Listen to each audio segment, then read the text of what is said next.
السلام عليكم ورحمة الله وبركاته. ازيكم حبايب قلبي؟ عاملين ايه؟ يا رب تكونوا بخير وبأحسن حال.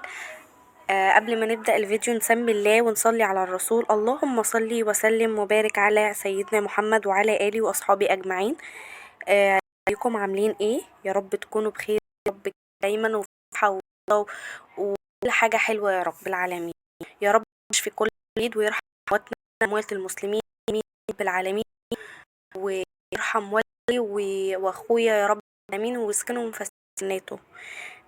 لو انت لسه جديدة معايا انزلي معايا في القناة بالكلمة الحمراء اللي تحت الفيديو، وفعلي زر الجرس على الكل علشان كل ما اعمل فيديو جديد يوصلك يا حبيبة قلبي.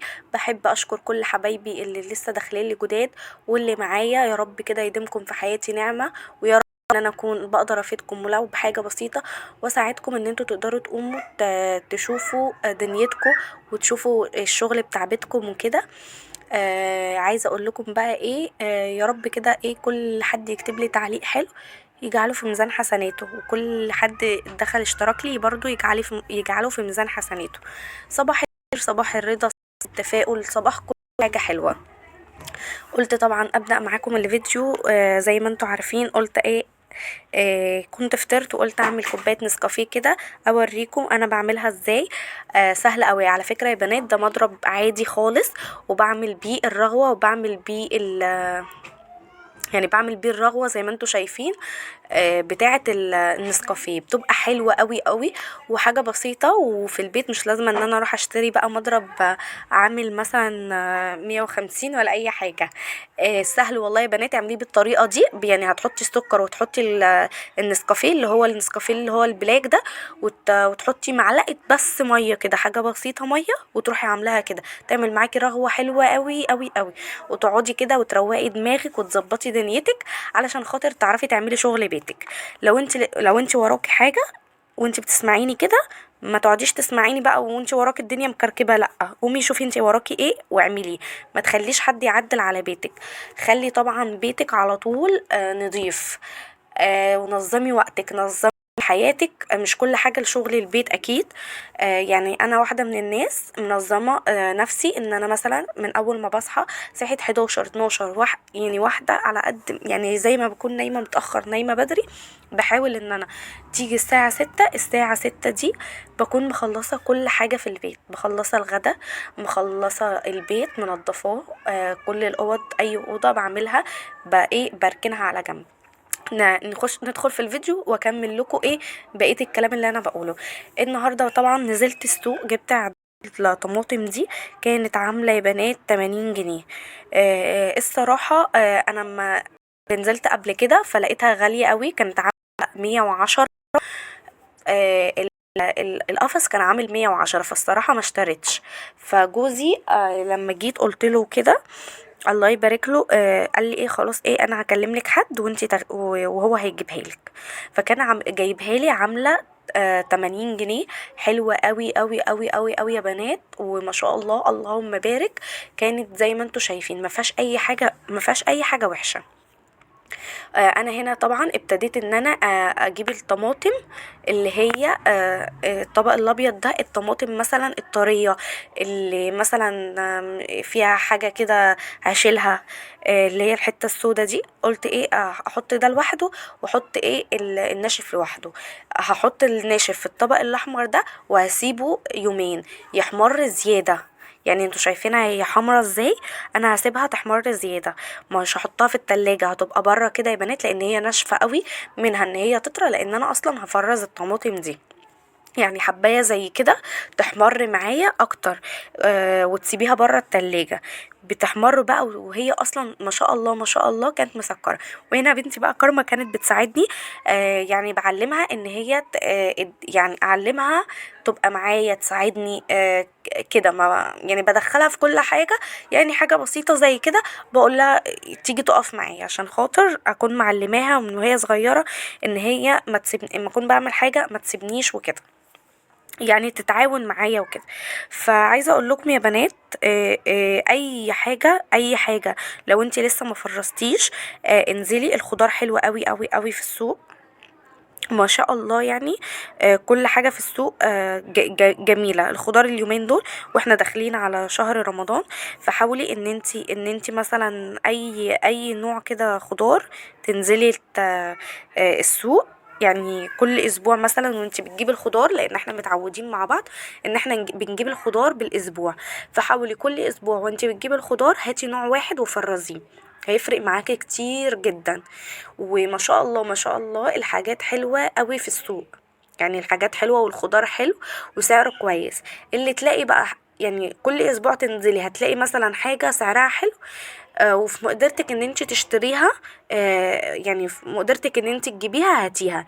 يعني ما شاء الله البطاطس عاملة، يعني البطاطساية الحلوة الكبيرة عاملة 5 جنيه، ما بالك بقى الصغيرة ممكن تلاقيها عاملة 6 جنيه، بنختلف من مكان لمكان. بس أسعار الخضار يعني حلوة ما شاء الله. وخضار الشتا بيبقى ما شاء الله ما شاء الله، بيبقى حلو قوي ومسكر. البطاطس والطماطم والجزر والليمون والقلقاس، كل حاجة، كل الحاجات دي سعرها معقول. هاتي كل اسبوع حاجة منها وفرزيها. يعني القلقاس يا بنات بيتفرز بيبقى حلو قوي ما شاء الله. بتجيبيه وتقطعيه وتسلقيه يعني بعد ما تسلقيه تروحي ايه حاطاه في ميه كده تغسليه، هتلاقيه بقى حلو معاكي ما بيسودش خالص، وتروحي حاطاه في الكياس وتروحي شايلاه. الخضره بتاعه الشتا دي مش عايزه اقول لكم بتبقى ما شاء الله جميله قوي قوي قوي قوي. الجزر، لو انت مثلا من الناس اللي ما بتحبش تفريز الجزر، خلاص مش مشكله هاتي اي حاجه. الليمون، وبالمناسبه يا بنات الليمون بيغلى كتير قبل رمضان، سعره حلو قوي. الكيلو عامل 10 جنيه، لو ممكن يبقى اغلى من كده هيبقى عامل 12 جنيه. الكيلو عامل 15 جنيه. يعني ما شاء الله انت تجيبيه وتحطيه مثلا كده تفرزي كده في الكياس، وكل ما تعوزي ليمونه تطلعيها تفك وكده هتبقى معاكي حلوه قوي. هتطلعيها من الفريزر مثلا لو انت هتعملي اكل وعايزه ليمون، هتطلعيها مش بتاخد اي حاجه، لو حطيتيها في حبه ميه كده بتلاقيها فكت وما شاء الله بتبقى حلوه ما فيهاش اي حاجه. يعني تحطي على قد ما انت بتعوزي. هنا طبعا قطعت كميه الطماطم اللي معايا اللي هي كانت طريه، يعني وزودت الكميه، قلت ايه اللي هي كانت يعني في القفص طريه وكده، قلت ايه بدل ما اقعدها وكده اعملها على طول. وبقيت الطماطم قلت هسيبها يومين تكون مثلا ايه احمرت معايا زيادة، وتبقى طعمها مسكر وحلو. لما بتحمر كده الطماطم بتخليلك الصلصه بتاعتك بتبقى حلوه. انا ما بضيفش اي حاجه على الطماطم. انت ممكن تضيفي الفلفل اللي هو الالوان اللي هو الكبير ده الاحمر، بيدي نكهه حلوه قوي للطماطم وبيخليها حمرا. لو انت من الناس اللي هي ما بتحبش تضيف حاجه مش مشكله. انا بعد ما بضربها هوريكم بحط ممكن معلقه سكر.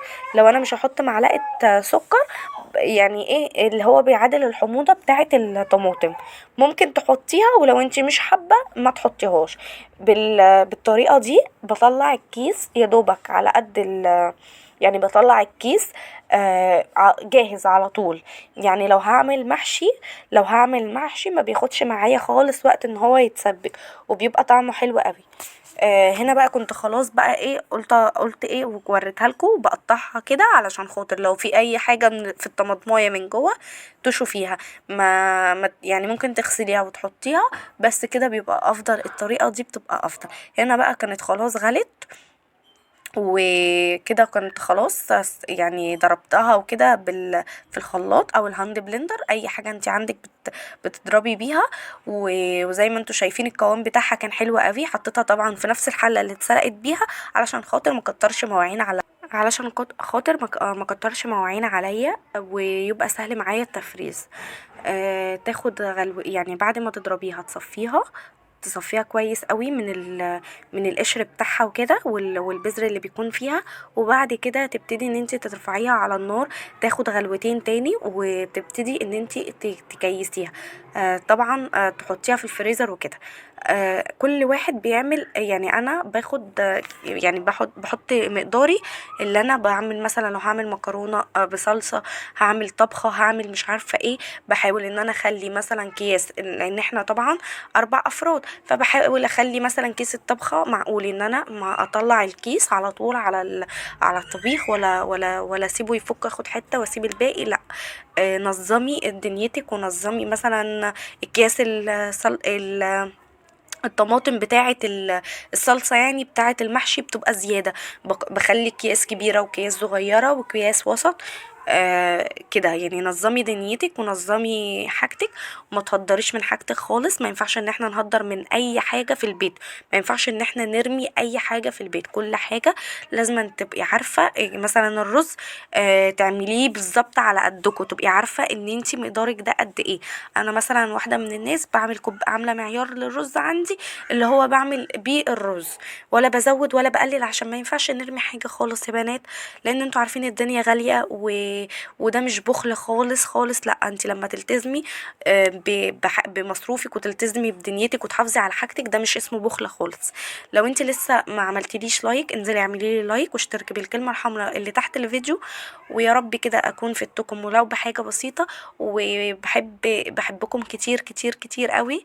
عايزاكم بقى تشيروا لي الفيديو.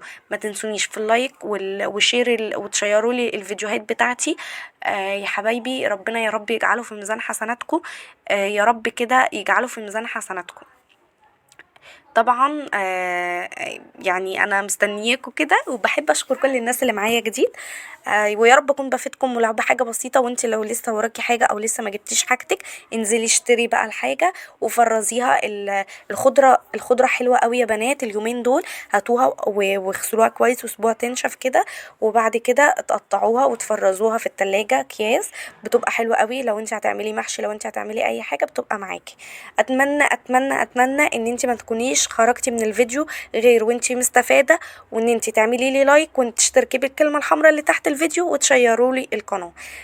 كل جزاكم الله كل خير، واسيبكم في رعايه الله.